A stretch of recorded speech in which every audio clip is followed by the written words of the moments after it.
muito obrigada por estarem aqui essa noite, uma noite muito especial, um assunto muito importante, mas esse é como eu falei, é um encontro de oração, uma família, de oração, estamos juntos há muito tempo, e eu não vou ler os nomes para não tirar tanto tempo da nossa mensagem, com o pastor Samuel Ramos. Muito obrigada, pastor, por aceitar o convite de nos abençoar hoje com essa mensagem. Amém. Pastor Samuel, geralmente quando os palestrantes vêm, pastores, psicólogos, eu os apresento, mas o pastor Samuel dispensa a apresentação e é uma honra tê-lo aqui conosco. Eu me sinto assim lisonjeada, pastor, pela sua presença aqui. Amém. Eu sei que desde a morte, pastor, do Papa Francisco, há muitas opiniões, especulações, conjecturas aí nas redes sociais, muitas coisas sendo faladas, mas queremos ouvir do pastor o que está entre a eleição de um Papa americano com as profecias bíblicas. Pastor, boa noite. Ok, boa noite. Então eu vou fazer uma introdução, porque nós começamos a estudar o Apocalipse e as profecias de Daniel há muitos anos atrás.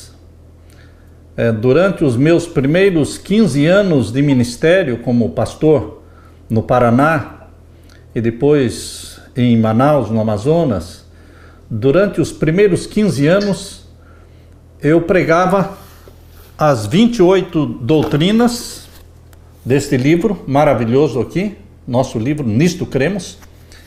Sempre criei nas 28 doutrinas e sempre preguei. Mas eu não pregava sobre 7 selos, 7 trombetas, 7 reis por 15 anos.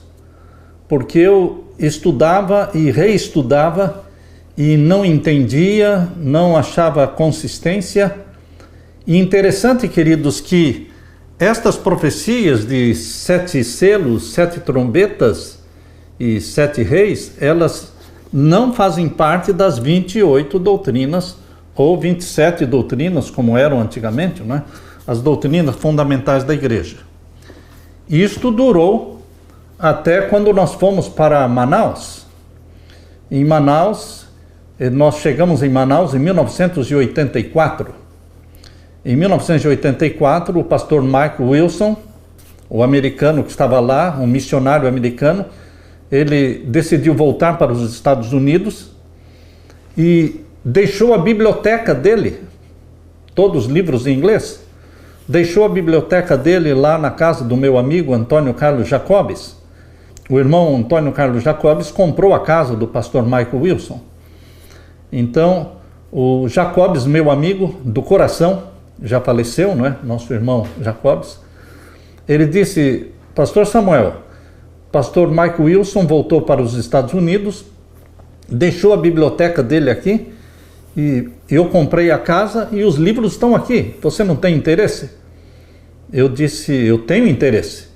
E então eu fui até a casa dele e escolhi uma centena ou mais de uma centena de livros em inglês.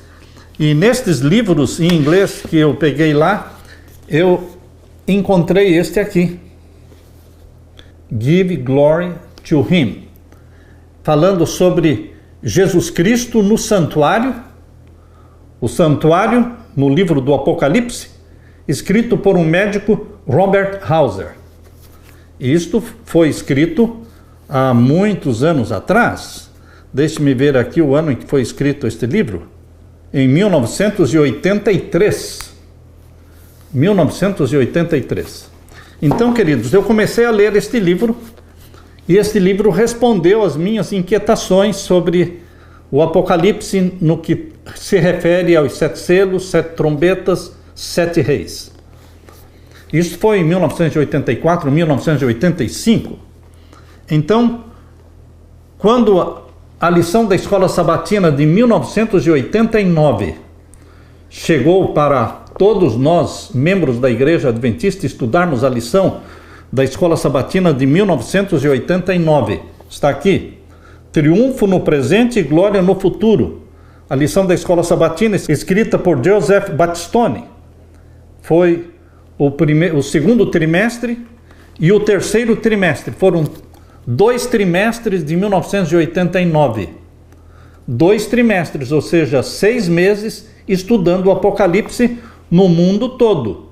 E então, esta lição de 1989 abriu a minha mente também com relação aos 7 selos e 7 trombetas, porque a mesma visão, a mesma compreensão que eu recebi através deste livro, Give Glory to Him, do médico Robert Hauser, a mesma compreensão que estava aqui, foi apresentada também na lição da Escola Sabatina de 1989. E o editor-chefe da lição da Escola Sabatina, em 1989, na Conferência Geral da Igreja Adventista, o editor-chefe era o Dr. Irving Gain. Não sei se vocês veem a fotografia pequenininha dele, Irving Gain. Ele trabalhou como editor-chefe da lição da Escola Sabatina na Conferência Geral por 9 anos. E ele inseriu na lição da Escola Sabatina de 1989 a explicação, a compreensão dos 7 selos, 7 trombetas que estavam aqui neste livro do Dr. Robert Hauser. Queridos, depois que o Dr. Irving Gain saiu da Conferência Geral e se aposentou e foi morar em Santa Helena, na Califórnia, atualmente ele já faleceu, aí ele escreveu este livro, Trumpet After Trumpet, trombeta após trombeta, escrevendo neste livro exatamente a compreensão das 7 trombetas escatológicas, como foi sugerido no livro de Robert Hauser, como foi sugerida na lição da Escola Sabatina de 1989. Agora, o Dr. Irving Gain escreveu este livro, apresentando a mesma compreensão das 7 trombetas escatológicas, que vão se cumprir após o fechamento da porta da graça. Ele escreveu também, Dr. Irving Gain, esse livro, A Porta Aberta no Céu, Heaven's Open Door, a porta aberta no céu, de Apocalipse 4 e Apocalipse 5. Então, queridos, eu não criei nada, eu não inventei nada, eu era simplesmente um estudioso da profecia. E estudei muito bem a lição da Escola Sabatina de 1989. E então eu comecei a entender os 7 selos e 7 trombetas na forma sequencial. E então eu comecei a entender também sobre as 7 cabeças de Apocalipse 17.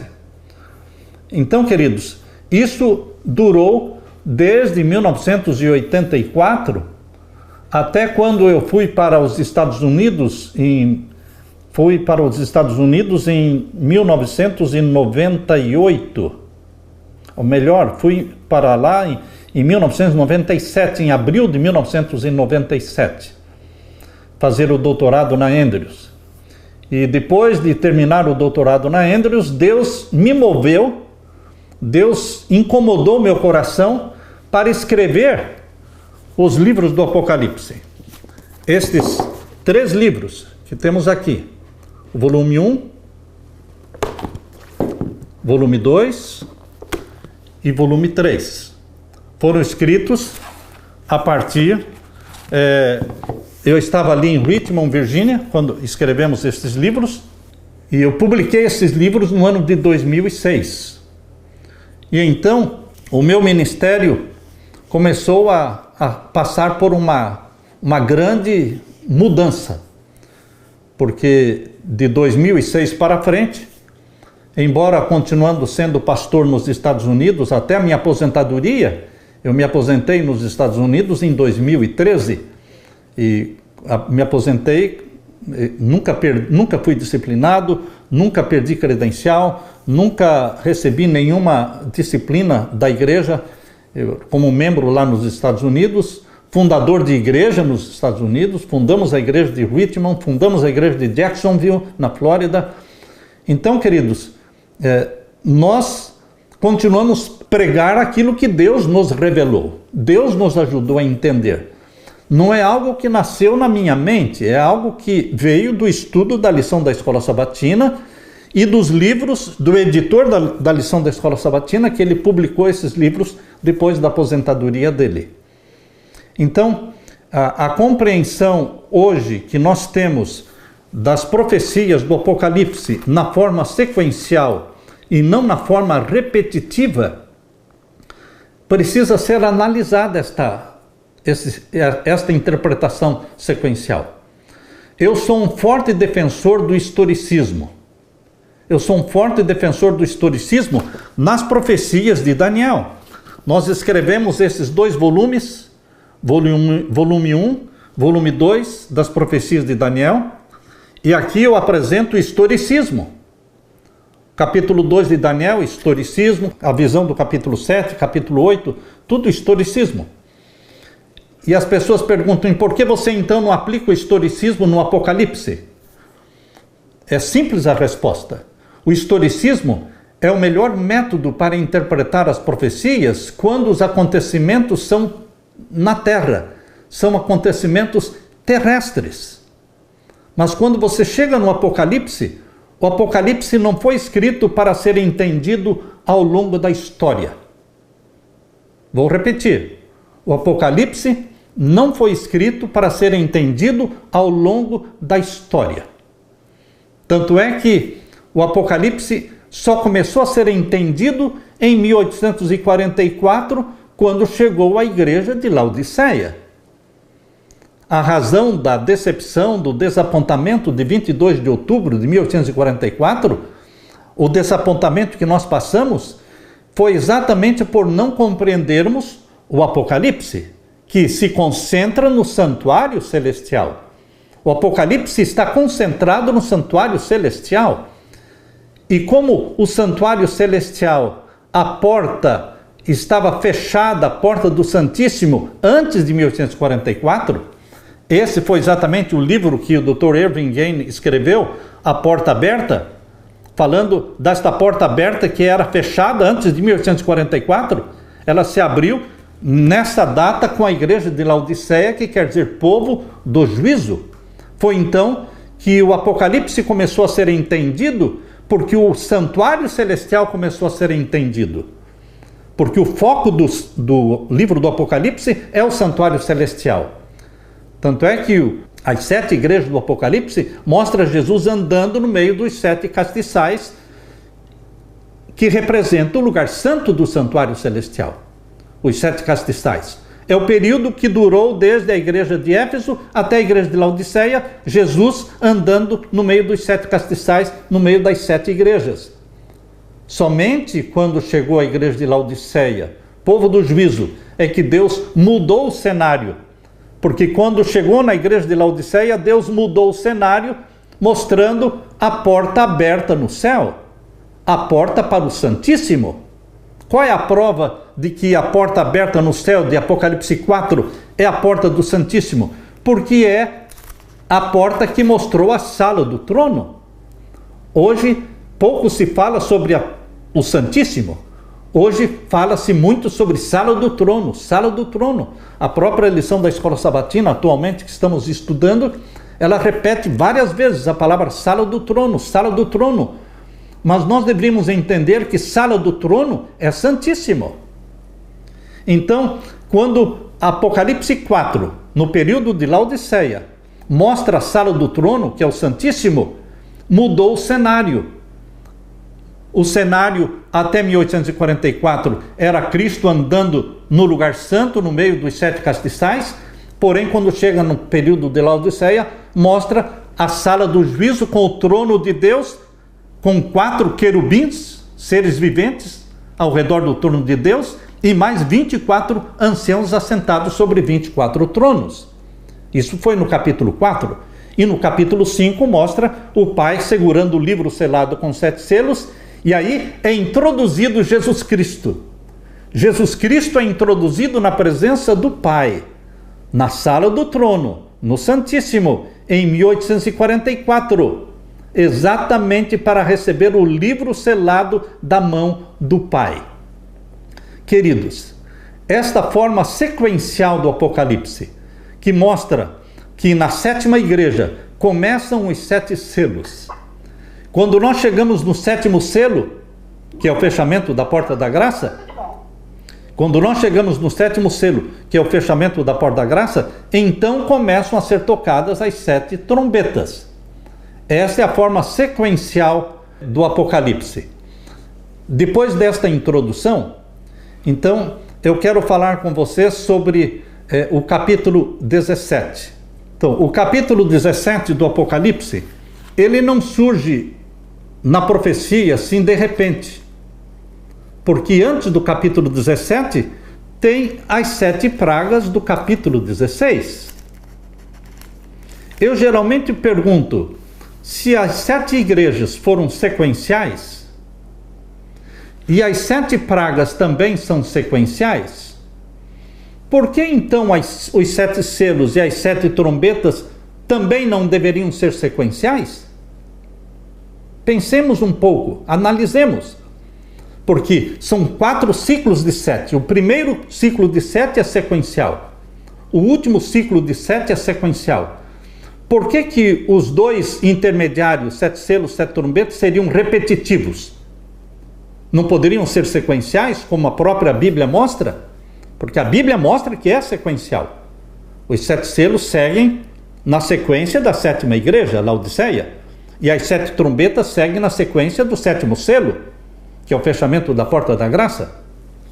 Então, queridos, quando nós chegamos aqui no capítulo 16, abram a Bíblia então no capítulo 16 de Apocalipse, temos aqui as 7 pragas.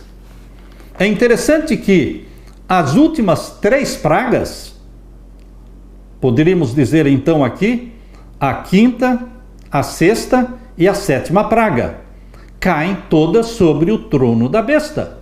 Caem todos sobre Roma. Percebam aí o capítulo 16 e o verso 10. E o 5º anjo derramou a sua taça sobre o trono da besta. E então, verso 12, o 6º anjo derramou a sua taça no grande rio Eufrates. Rio Eufrates é o que alimentava a Babilônia. E Babilônia, no Apocalipse, é Roma. Está falando do mesmo poder da 5ª praga, é o mesmo poder da 6ª praga. Porque está falando do secamento do rio Eufrates, e aqui fala o verso 13, e da boca do dragão e da boca da besta, que fala do dragão, que é Satanás, da boca da besta, que é o papado, novamente o papado, e da boca do falso profeta, Estados Unidos da América do Norte.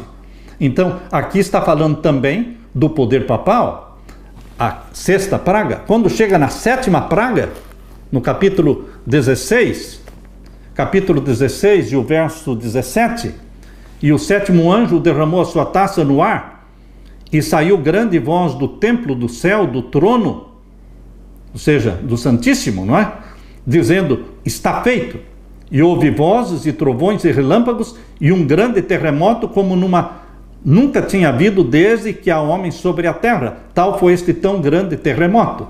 E a grande cidade fendeu-se em 3 partes. Que grande cidade é esta? Os teólogos podem dar várias opiniões sobre que grande cidade é esta, mas a profecia continua falando que esta grande cidade é Roma. As 3 últimas pragas falam de Roma. E a grande cidade fendeu-se em 3 partes, é a grande Babilônia, é Roma. Qual é a prova de que a grande cidade é Roma? O capítulo 17, verso 18. Capítulo 17, verso 18. E a mulher que viste é a grande cidade que reina sobre os reis da terra.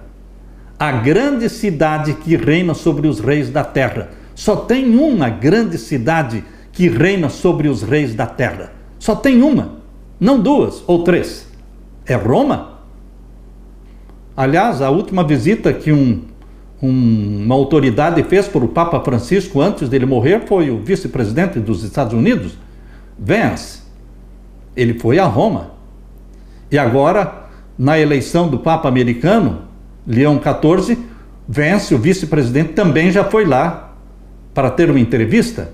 Então, Roma é aquela que recebe os reis e rainhas, os governos, os líderes, primeiro-ministros, enfim, todos correm para Roma. É a grande cidade que reina sobre os reis da terra.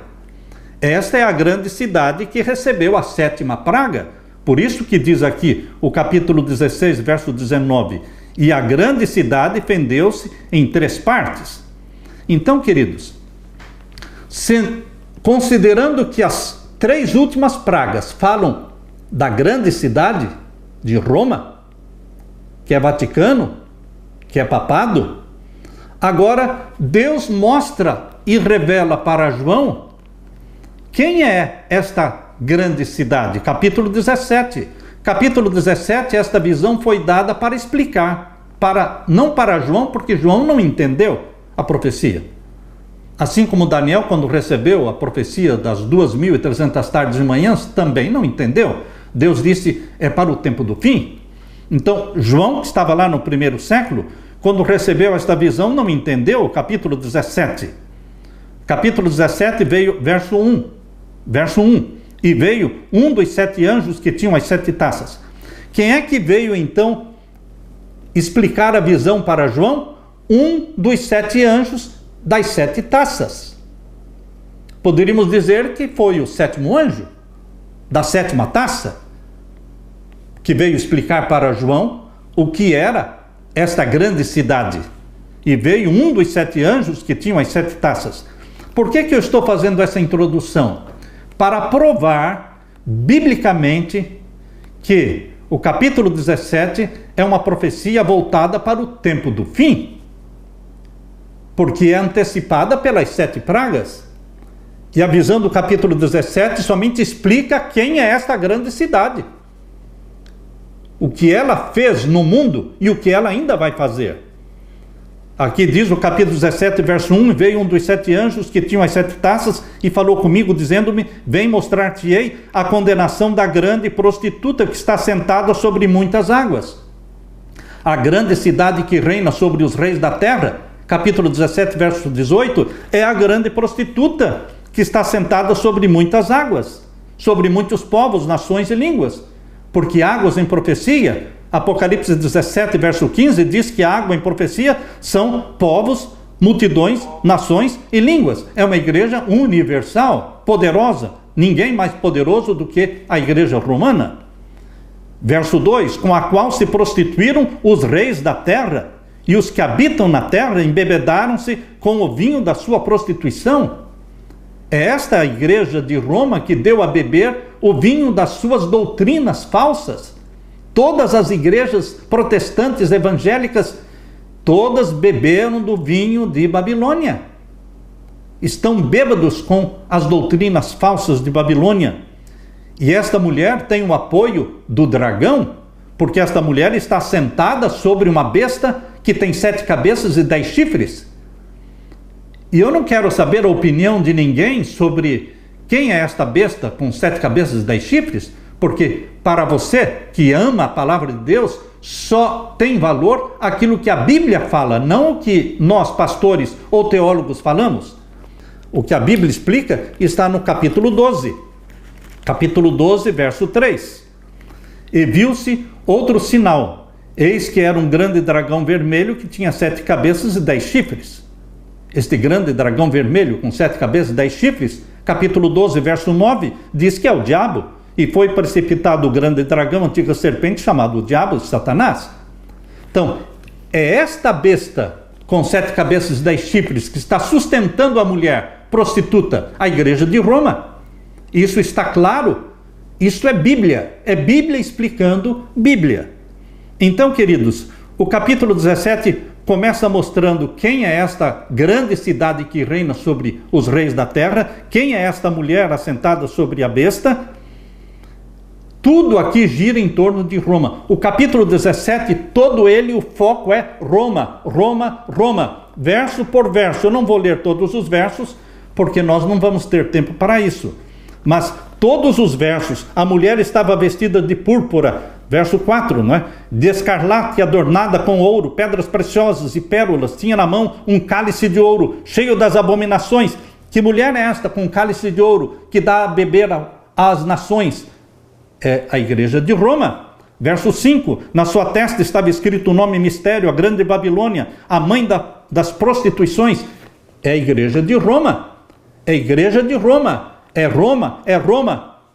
Agora, queridos, quando chega aqui no capítulo 17, verso 9, aqui há sentido, quem tem sabedoria, as 7 cabeças são 7 montes, sobre os quais a mulher está sentada. Que mulher? A igreja de Roma está sentada sobre 7 montes, que é Roma, a cidade dos 7 montes. Como é que nós podemos dizer que não é Roma? Como é que nós podemos dizer que os 7 montes não são 7 montes de Roma? Como poderemos afirmar isso contra a Bíblia? Porque a Bíblia está afirmando que é Roma. Do começo ao fim, tudo é Roma. 7 cabeças são simbólicas, mas 7 montes não são simbólicos, são literais.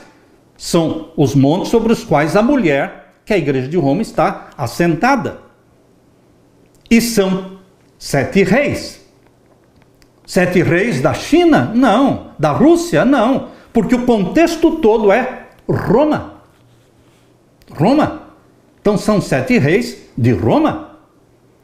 Só que o pontífice romano, ele recebeu o status de rei com o Tratado de Latrão, em 1929. Com o Tratado de Latrão, ele recebeu o status de rei, rei de Roma. Antes ele não era rei. Mas de 1929 para cá, Pio XI para cá, o Papa se tornou rei. E o Vaticano se tornou um Estado. Um Estado com todas as embaixadas que estão lá representando os vários países. Então, queridos, vemos aqui que todo o contexto é Roma. Agora, as pessoas com a morte do Papa Francisco, as pessoas disseram e perguntaram, então, pastor, a interpretação dos 7 papas falhou? Não, não falhou, se cumpriu perfeitamente. Perfeitamente.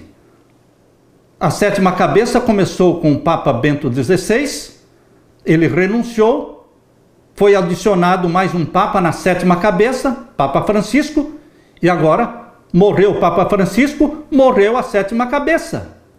Não existem mais 7 cabeças. Elas já ficaram na história, já ficaram no passado, já é profecia cumprida. Então as pessoas perguntam, então falhou? Não, não falhou nada, ela se cumpriu. O que nós devemos entender é que a profecia do capítulo 17 não termina nas 7 cabeças.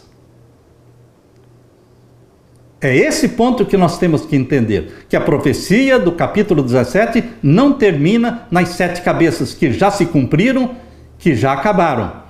E agora nós estamos vivenciando o 8º poder. É esse o ponto. Nós estamos vivenciando o 8º poder. Deus nos deu o privilégio de viver na terra, nesta última geração, antes da volta de Jesus, vivenciando os momentos finais da história da terra, quando será aprovada a lei dominical, sim. Antes do fechamento da porta da graça, durante o 8º poder, será aprovada a lei dominical. Não sabemos se será através do projeto 2025, ainda em 2025. Não sabemos se será ainda em 2025, porque o projeto 2025, aprovado pelo Trump, é um projeto que lá na página 589, lembrem? Lá na página 589 do projeto 2025, que tem 1000 páginas, na página 589 fala sobre o descanso dominical, a lei dominical. E das mais de 100 ordens executivas que o Trump assinou até hoje, mais de 80 ordens são todas ligadas com o projeto 2025. Ele está colocando em ação, em vigor, todo o projeto 2025. Então, estamos aguardando a lei dominical para qualquer hora. Não sabemos se vai ser ainda esse ano ou no próximo, nós não sabemos. Mas vai ser durante, tudo indica que será durante este 8º poder. E o decreto de morte? Virá na sequência, mas depois do fechamento da porta da graça. Então, queridos, antes do fechamento da porta da graça, o decreto dominical e a perseguição ao povo de Deus e a conversão da grande multidão e então o fechamento da porta da graça. Depois virá o decreto de morte. Queridos, o 8º poder eu não entendia desta forma, mas passei a entender o 8º poder porque é uma profecia que está se desdobrando. Quando você e eu estudamos uma profecia que está no passado, é fácil. Mas quando você estuda uma profecia que está se cumprindo hoje, está em andamento, nós temos que ser flexíveis. Então o 8º poder não começou já com Satanás personificando Cristo. Começou com o Papa americano, começou com uma besta híbrida. Por que besta híbrida? Porque é uma besta formada por Roma e Estados Unidos. É uma besta que não existia antes, porque existia a besta do mar, capítulo 13 de Apocalipse, e a besta da terra, cada um trabalhando no maior poder religioso, a besta do mar, o maior poder político e militar, trabalhando. Mas agora o capítulo 17 mostra no 8º poder, esses dois poderes juntos. É o Papa americano, é uma besta romana americana. E ele recebeu o nome de Leão XIV, porque ele vai seguir o caminho e vai seguir os passos de Leão XIII. Leão XIII é o Papa da lei dominical. Leão XIII que escreveu a encíclica Rerum Novarum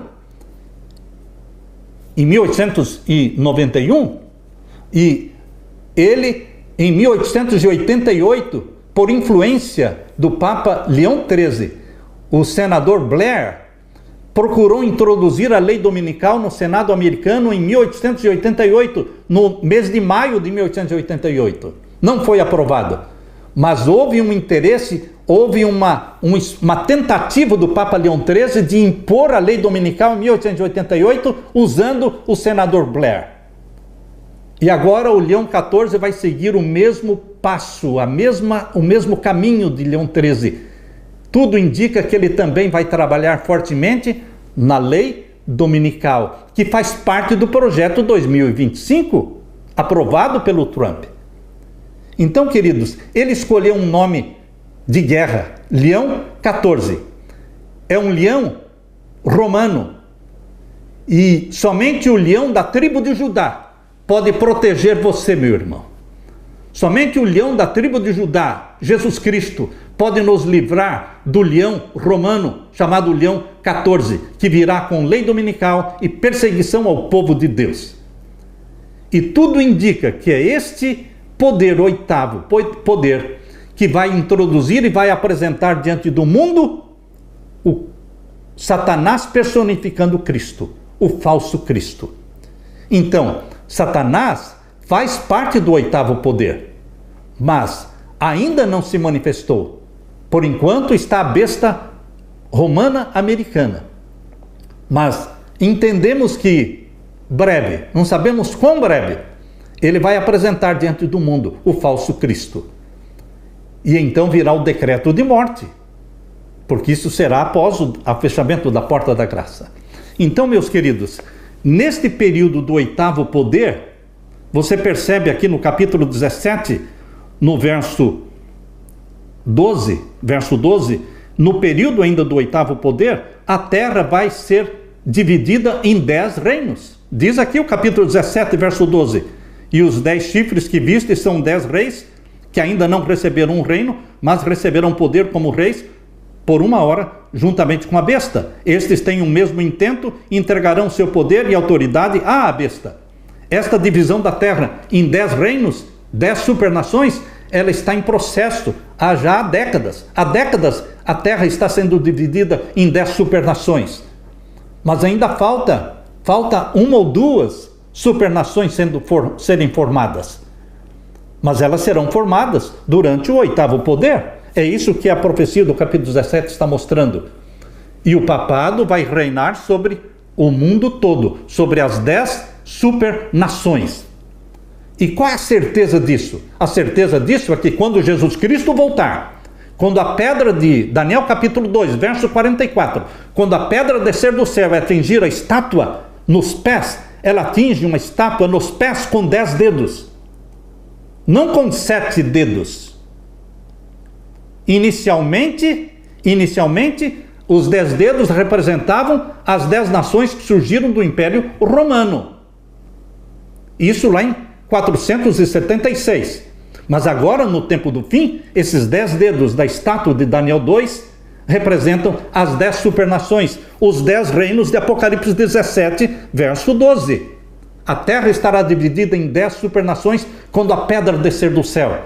É a volta de Jesus para a alegria sua, para a alegria nossa. Bendito seja Deus. A Deus toda a glória por estas revelações. E você e eu temos que nos preparar para este dia, que não sabemos o dia e a hora, mas será muito em breve, porque estamos vivendo o oitavo poder. Não existe mais além do oitavo poder. O capítulo 17 fala do oitavo poder, não fala do nono, não fala do 10º. Que Jesus Cristo volte logo. Que Jesus Cristo derrame o Espírito Santo sobre você. E nos preparemos, não somente a nós e a nossas famílias, mas preguemos, preparando um povo para a volta de Jesus. Amém? Amém. Aleluia. Pai querido que estás nos céus, primeiramente muito obrigado pela oportunidade de, juntamente com estes irmãos que creem na verdade presente, que creem nas profecias de Daniel e de Apocalipse. Obrigado pelo interesse que está no coração de cada um de estudar a profecia. Que o Senhor responda os anseios de cada alma. Que o Senhor responda os pedidos que foram feitos aqui pelos enfermos e pelas famílias. Que o Senhor responda a todos os pedidos que forem para a glória do Teu nome. E que o Senhor abençoe este grupo de estudo para que continue sempre. Não desanimem. E que o Senhor nos prepare para estes grandes eventos que ocorrerão em nossos dias, em nossa geração. E que Jesus Cristo volte logo. É a nossa súplica, o nosso anseio, em nome de Jesus. Amém, Senhor. Amém.